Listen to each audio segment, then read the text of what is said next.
kita banyak mendengar tadi bahwa di dalam fikih yaitu furu'iyah itu sudah terbiasa terjadi khilaf di antara kalangan ulama.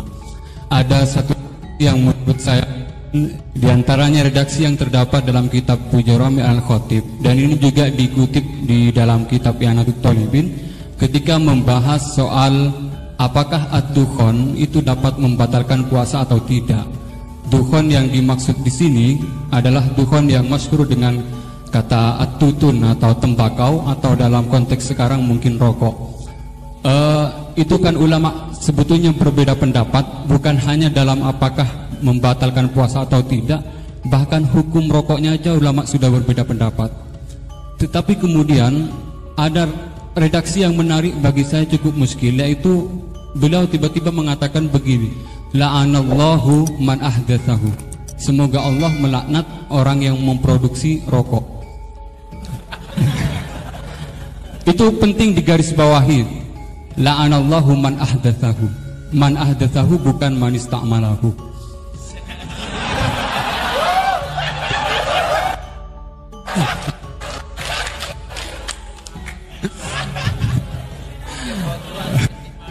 Ini cukup kriminal karena ngomongnya di dalam pesantren yang cukup itu menjadi banyak di negara Indonesia. Kenapa ini ada laknat semacam ini? Karena katanya fa innahu minal bid'il qabihah. Tetapi maksud saya, kenapa ulama ini sampai melaknat padahal hukum rokok itu saja merupakan furu'iyah yang memang sudah sewajarnya terdapat khilaf.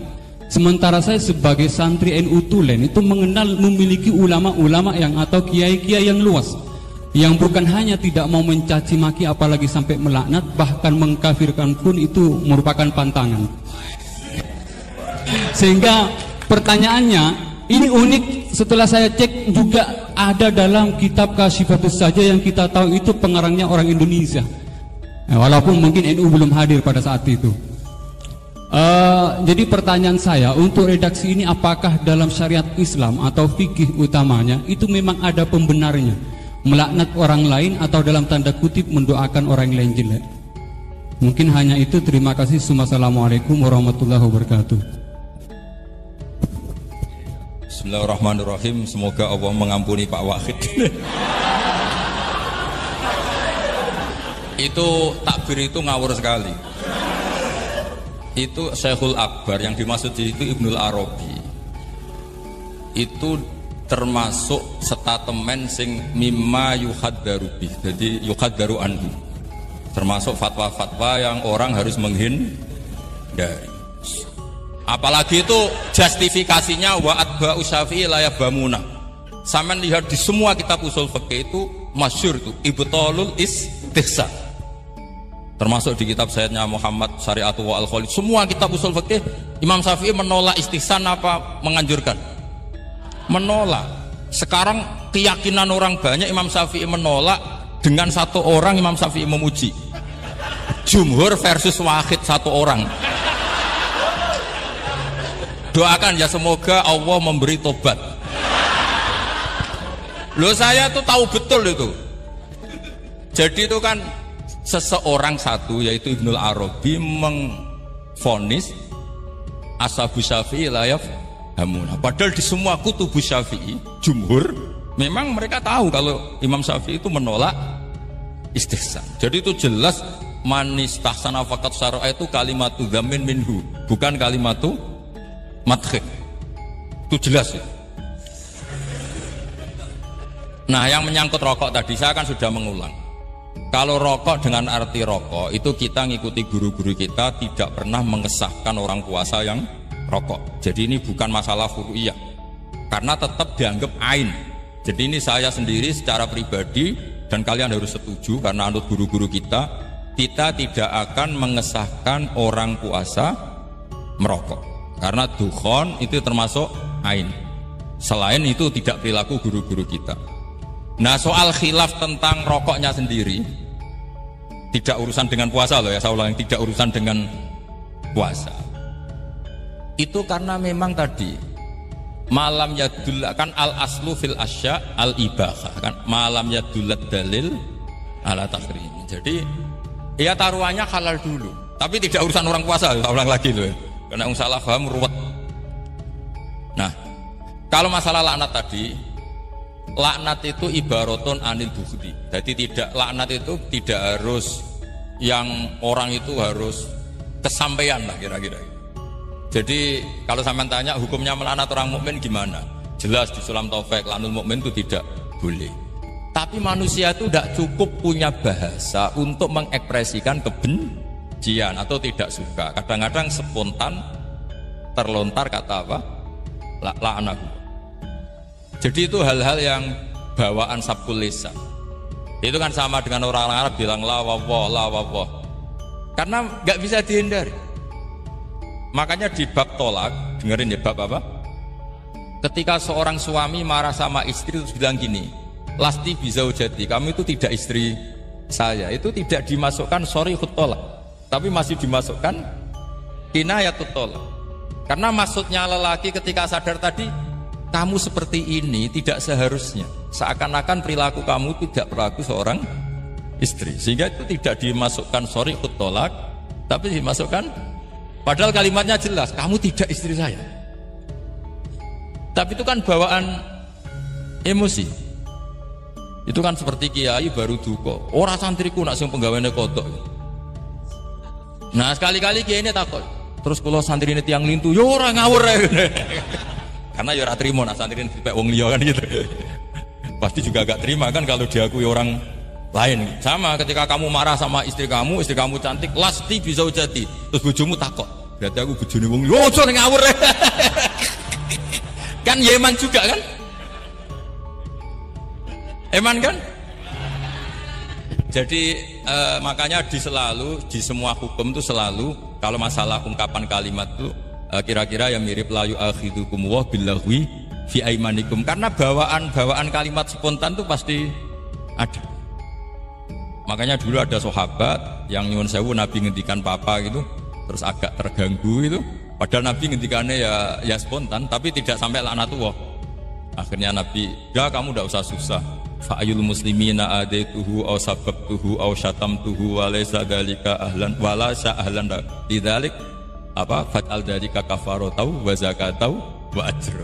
Jadi apa ya, bawaan spontan itu pasti ada. Ya saya ulang lagi ya, ini yang kembali ke takbir tadi.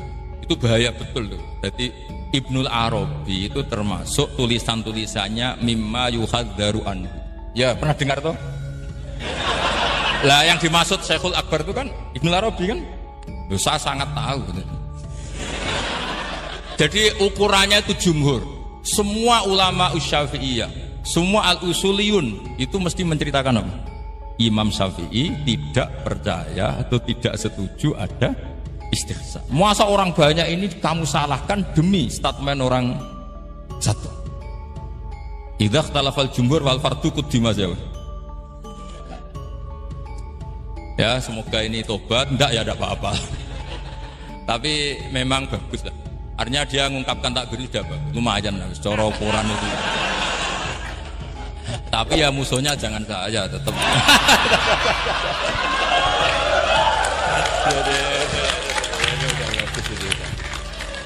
Kalau ada yang jauh seperti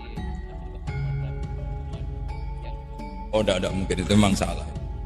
Jadi cari saja di ya ibtalul istihsan.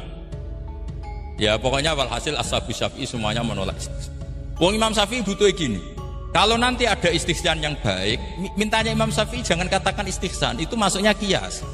Karena kalau kias kan ada makis, nginduk ke makis aleh. Lah makis aleh ini ada nasnya. Pokoknya butuh Imam Syafi'i itu jangan sampai orang tercerabut dari akar Quran dan hadis kemudian istihsan dengan subjektivitasnya sendiri. Dan itu kalau pakai subjektivitasnya sendiri namanya faqad syarra. Dong ya ini. Oh, alhamdulillah. Tapi ini sudah pinter loh ya, jangan terus. Begini ya, jadi Nabi yang paling terkenal diuji itu namanya Nabi Ayub. Nabi Ayub itu diuji punya penyakit itu lama sekali. Terus ketika istrinya mulai galau itu, mulai gundah, ini kamu itu Nabi kok diuji sampai sekian lama. Terus si Nabi Ayub tanya, kamu sehat sudah berapa puluh tahun? Sudah kira-kira 60 tahun itu. Kamu sakit, kita sakit baru berapa 1 tahun itu. Ya sudah, kamu harus ingat betapa Allah ngasih kesehatan itu jauh lebih lama ketimbang kita ngadepi penyakit. Kita kan kemarin ngadepi pandemi baru mulai pertengahan Maret sampai sekarang, dibanding kita sehat berpuluh-puluh tahun kan masih nggak imbang. Sehingga ingat sisi nikmat istilahnya, fazkuru ala Allahi la'allakum tuflihun. Jadi hidup itu hubungan dengan Allah, dengan orang lain itu harus lebih mengingat sisi-sisi nikmat, bahwa ujian ini jauh lebih ringan dibanding saat kita diberi kebaikan. Jadi sehingga nggak perlu cemas. Ya sudahlah, kita berikhtiar untuk menghadapi Covid ini, tapi nggak perlu cemas karena sebetulnya nikmat yang dikasih Allah itu jauh lebih besar itu. Dan saya sering cerita bahwa ketakutan akan Covid atau ketakutan pandemi itu ya dimulai dari kita terlalu fokus. Andai kan kita peneliti geologi atau peneliti alam ini mungkin takutnya likuifaksi, mungkin kalau peneliti sosial takutnya Indonesia itu chaos, mungkin kalau peneliti apa gitu ya, mungkin peneliti udara atau peneliti polusi takutnya itu polusi. Jadi ketakutan akan di antara manusia itu kan memang khasnya itu walanabluwannakum bisyai'im minal khaufi wal ju'. Di antara khasnya manusia itu memang punya rasa takut, dan rasa takut ini sesuai spesialisasi masing-masing. Kalau dokter ya takutnya hal-hal seperti itu, takut Covid, takut pandemi, takut ini itu. Mungkin kalau pakar sosial takutnya kalau Indonesia ini chaos, saling ancam, saling menikam gitu. Nanti takutnya orang ekonomi Indonesia ini kalau sampai mengalami kebangkrutan dan sebagainya. Tapi apapun itu kita yakin bahwa mulai dulu ada masalah dan kita selalu bisa melewati dengan baik. Satu ya karena tawakal, dua karena ikhtiar-ikhtiar yang secukupnya untuk menghadapi pandemi ini. Ya kira-kira seperti itulah untuk menghadapi, supaya kita imannya tetap stabil, karena hubungan Allah dengan kita jauh lebih banyak memberi nikmat ketimbang ujian-ujian, ada ujian kayak pandemi itu. Dengan demikian sesuai anjuran Allah, fazkuru ala Allah. Jadi orang itu disuruh ingat sisi-sisi pemberian Allah, bukan sering ingat sisi-sisi ujian Allah Subhanahu wa taala. Begini ya Kak, curhat itu ya. Kalau mahasiswa dan dosen itu kan dari awal dosen juga kalau santrinya terlalu tawaduk, mahasiswa juga susah, katanya tidak kritis. Tapi kalau kritis kenanya nanti tidak tawaduk, itu memang nggak banyak pilihan kalau di kampus itu. Tapi sebenarnya tawaduk itu bukan dengan makna harus seperti orangnya dulu terus DP itu enggak lah. Tawaduk itu artinya orang itu diberi haknya. Jadi apa ya?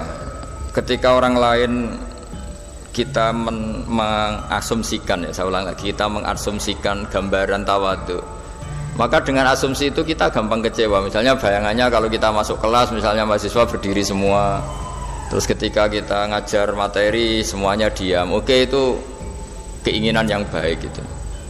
Tapi masalahnya kan mereka juga semuanya punya cara pandang ya, punya akhwal-ikhwal yang spontan itu. Mungkin mereka nggak nyaman ya kalau terlalu mendengarkan, karena ilmu itu sudah pernah dibaca, sehingga kelihatan gojekan karena merasa ilmu itu tidak penting karena ilmu itu sudah dia kuasai. Atau mereka terus malamnya itu begadang sehingga pas ajaran itu ngantuk itu. Jadi sering sesuatu yang kita anggap gak tawaduk itu kondisi objektif yang dialami. Atau males karena sebetulnya bukan karena males sama dosennya, baru bokeh kan, gak punya uang di ATM, terus keluarganya baru broken. Ya itu yang namanya husnudzon. Jadi kita sebagai kiai, sebagai dosen itu sering orang yang kita kira tidak tawaduk itu punya masalah objektif. Bayangkan kalau kita dalam posisi tidak punya uang, terus tagihan listrik ini itu, mungkin diajarin ilmu juga gak masuk gitu. Sehingga dulu kalau ada kurang, saya beri contoh ya. Dulu Nabi kalau khutbah itu semua sahabat diam. Tapi ada yang nggak diam karena terganggu. Terganggunya tuh gini, Nabi ini sering cerita kiamat kok nggak jelas tanggalnya. Kalau cerita ya plus tanggalnya. Sehingga dia tuh ya nggak nyaman itu. Lama-lama dia agak kuat tanya, ya Rasulullah, kalau kiamat itu dahsyat, lalu kiamat itu kapan? Semua sahabat menyalahkan dia karena dianggap nggak sopan karena memotong khutbah Nabi. Tapi lama-lama Nabi maklumi, orang itu memang kalau tersiksa ya memang nggak nyaman itu. Ada yang ganjel itu, akhirnya ya tanya itu. Jadi saya mohon dari si dosen sendiri itu ya memaklumi sekian perilaku mahasiswa. Jangan-jangan itu hal objektif saja, ada hubungannya dengan kurang senang sama dosen tadi. Tapi memang murni ada hal yang objektif. Dia galau karena tidak punya uang, dia ngantuk karena malamnya begadang. Memang itu tetap kesalahan ya. Tapi sebetulnya hubungannya itu hal objektif, bukan karena nggak simpati sama dosen. Nah, kadang-kadang dosennya memperkeruh keadaan dengan menuduh kamu tidak suka saya, sehingga pas pelajaran saya begini. Ya, itu malah runyam kalau seperti itu. Jadi ya yang happy sajalah, yang husnudzon. Tapi tentu mahasiswa, santri dan semuanya yang lebih muda, di antara aturan Islam memang laisa minna malam yarham shaghirona wa yuwaqqir haqqa kabirina. Di antara ajaran Nabi adalah yang kuat, yang sepuh, yang lebih keren, sayang sama yang di bawahnya. Yang kalah sepuh atau kalah ilmu, hormat sama atasannya. Itu aturan-aturan hukum. Tapi kadang-kadang kan yang terjadi itu sebetulnya bukan ingin melawan sebenarnya, tapi ada kondisi objektif tadi. Ada ya kayak tadi kita ngaji ilmu yang luar biasa, tapi mustami' pendengar ini sedang banyak masalah. Tentu bawaannya itu ya kayak nggak dengerin gitu.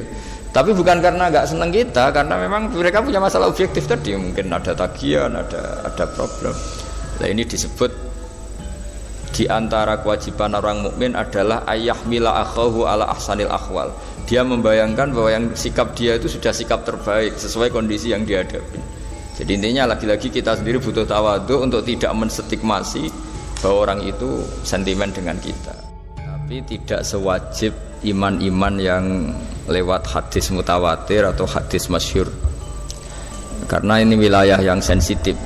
Sensitifnya begini ya, kata Mahdi sendiri itu nama apa gelar. Kalau itu nama berarti ada orang namanya Mahdi yang datang di akhir zaman. Padahal faktanya nanti yang datang itu orang bernama Muhammad, bapaknya adalah namanya sama dengan bapaknya Nabi. Iwafiku ismuhu ismi wa abuhu abi. Jadi namanya itu Mahdi sendiri sama dengan nama Nabi dan bapaknya sama dengan nama bapak Nabi.